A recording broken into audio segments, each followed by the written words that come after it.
사도신경으로 가정예배를 시작하겠습니다. 나는 전능하신 아버지 하나님 천지의 창조주를 믿습니다.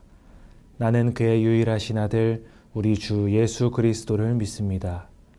그는 성령으로 잉태되어 동정녀 마리아에게서 나시고 본디오 빌라도에게 고난을 받아 십자가에 못 박혀 죽으시고 장사된 지 사흘 만에 죽은 자 가운데서 다시 살아나셨으며 하늘에 오르시어 전능하신 아버지 하나님 우편에 앉아 계시다가 거기로부터 살아있는 자와 죽은 자를 심판하러 오십니다.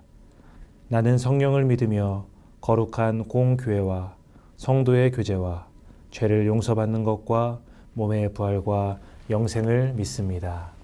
아멘.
오늘 우리에게 주신 하나님의 말씀은 신약성경 베드로후서 3장 1절에서 7절 말씀입니다.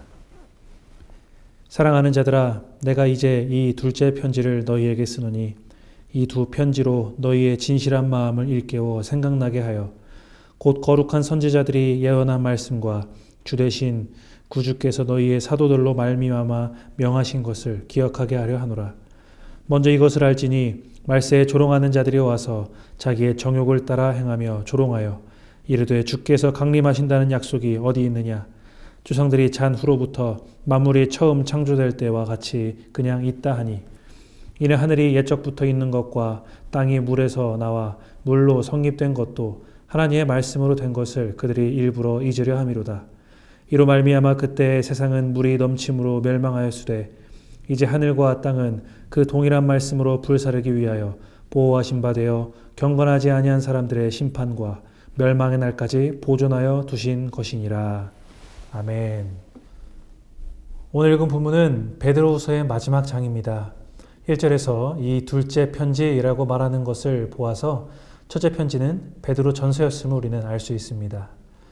1절에 베드로후서를 기록한 목적이 적혀 있는데요.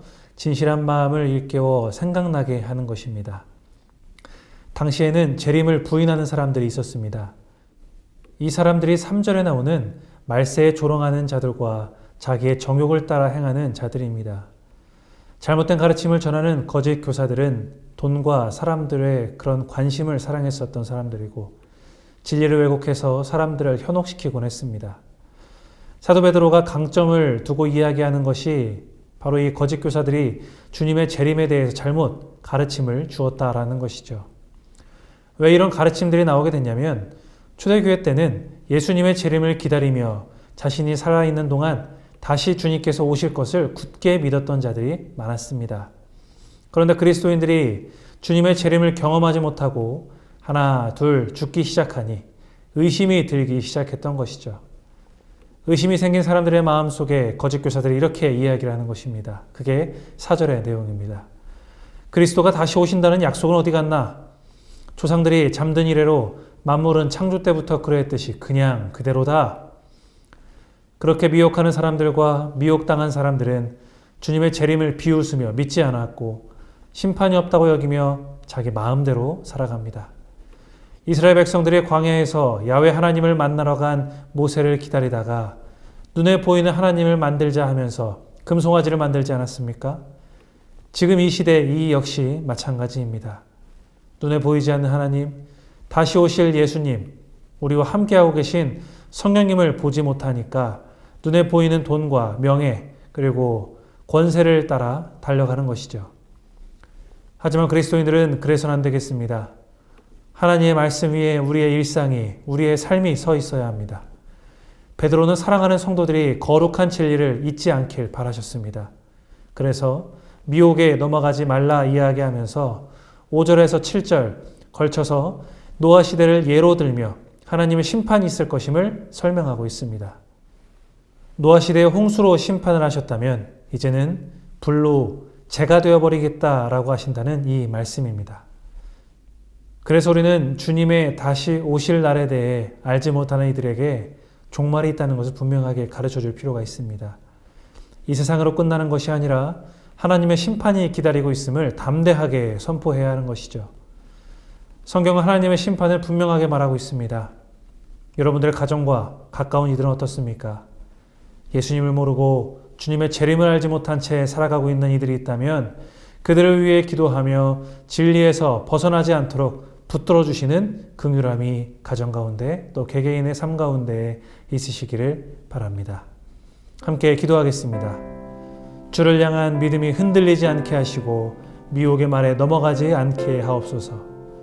또 주님의 재림을 알지 못한 채 살아가는 이들을 불쌍히 여기시고 구원하여 주옵소서라고 함께 합심하여 기도하겠습니다. 기도합니다. 하나님, 우리의 신앙의 여정이 항상 풍요롭고 잔잔한 호수 같은 시간들이었으면 좋겠습니다. 하지만 우리의 삶에는 신앙을 뒤흔드는 미혹하는 자들이 많고 또 연약한 우리의 믿음은 쉽게 무너져 주저앉습니다. 주님, 굳센 믿음 주시고 분별할 수 있는 영을 허락하여 주옵소서. 세상이 흔들리고 사람들은 변화해도 오직 주를 섬기며 따르는 가정 되게 하옵소서. 주님, 순간의 만족과 내 삶에만 시선이 국한되어 있는 나와 가족들, 주를 알지 못하는 이들을 긍휼히 여겨 주옵소서. 다시 오시리라는 약속하신 주님의 말씀을 믿지 않고 알지도 못한 채 살아가는 이들에게 전도자들을 허락하여 주시고 복음을 전하고 또 복음을 듣는 자들 그렇게 주를 알게 하여 주옵소서. 하나님, 마지막 주님 오시는 때를 기다리며 성결하고 거룩하게 살아가는 우리가 되게 하여 주옵소서. 날마다 주님 알기를 사모하고 주님 닮아가기를 애쓰며 더욱 깊어지는 영성을 소유하는 우리가 되게 하여 주옵소서. 사람들이 아무리 보이지 않는 하나님을 비웃고 우리를 한심하게 여긴다 하여도 주님은 분명히 살아계십니다. 다시 오실 것임을 분명히 믿기에 우리의 믿음 또 방향 흔들리지 않겠사오니 우리와 함께하여 주옵소서. 예수님의 이름으로 기도드립니다. 아멘. 주기도문으로 가정예배를 마치겠습니다. 하늘에 계신 우리 아버지, 아버지의 이름을 거룩하게 하시며 아버지의 나라가 오게 하시며 아버지의 뜻이 하늘에서와 같이 땅에서도 이루어지게 하소서. 오늘 우리에게 일용할 양식을 주시고 우리가 우리에게 잘못한 사람을 용서하여 준 것 같이 우리 죄를 용서하여 주시고 우리를 시험에 빠지지 않게 하시고 악에서 구하소서. 나라와 권능과 영광이 영원히 아버지의 것입니다. 아멘.